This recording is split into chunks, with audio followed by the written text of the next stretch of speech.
there were a lot of angry voices against smoking. And I mean, just to throw that out there, I hate smoking. Don't hate smokers personally, but I hate smoking as an activity. But at the same time, as I said, like, if the rules are not enforced well enough, people are going to do the worst. People are selfish, so if you don't stop them smoking, they will be smoking. So I don't think it's entirely fair to put all the blame on that one person who started the fire, because like people are generally convinced that it started because of like a cigarette, and because especially, I don't know, some of those people intentionally throw their cigarette butts somewhere flammable just for the thrill of it. And I mean, I wouldn't be surprised if that was the cause, like the trigger for the fire, but it's not the actual the reason behind the disaster, right? And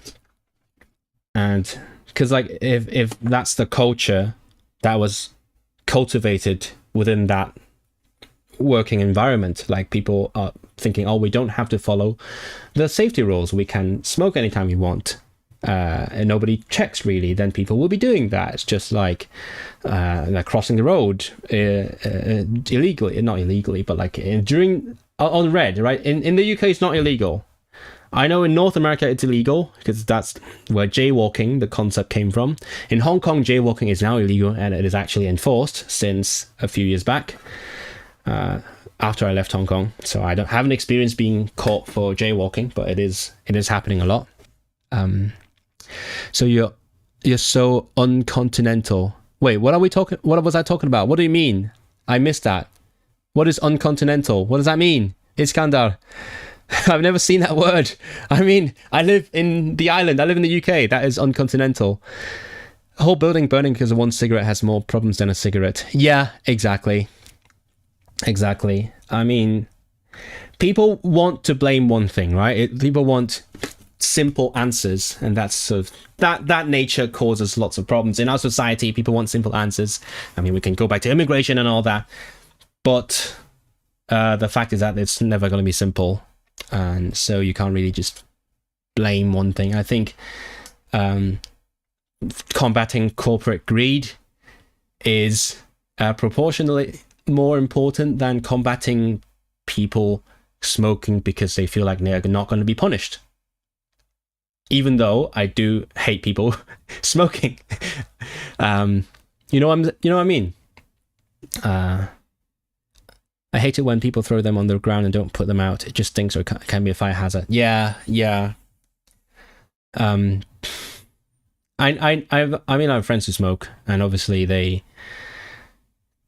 know the hazards, and they sort of find ways to mitigate that. Like they find safe places to throw them. Now that's good. Sorry, I was referring to the dislike for smoking. Oh right, the dislike for smoking. Right, yeah. It is. I guess, yeah. It's. I don't know how the culture is different, because definitely the attitudes towards smoking are very different in like mainland China and Hong Kong.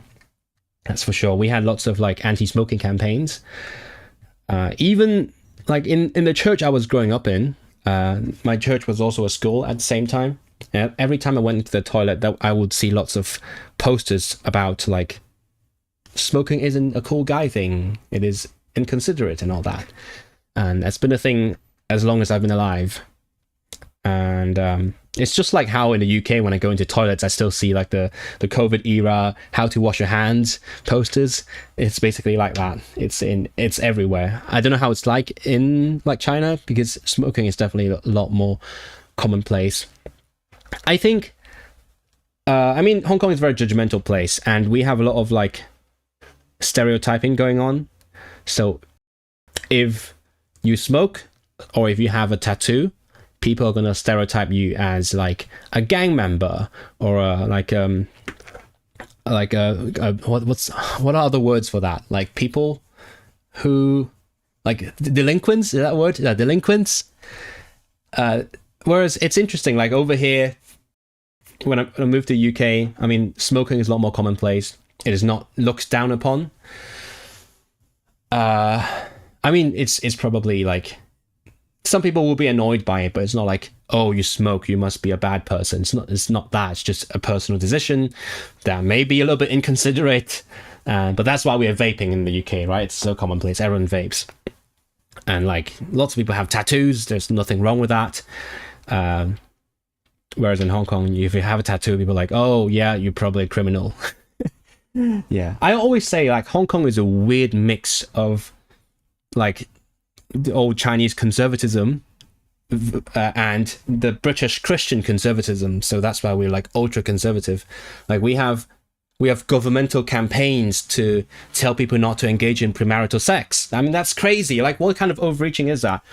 But in terms of tattoos, it's because like we say that, oh, your body is a gift from your parents. So if you get a tattoo, it's like disrespectful to your parents. So yeah.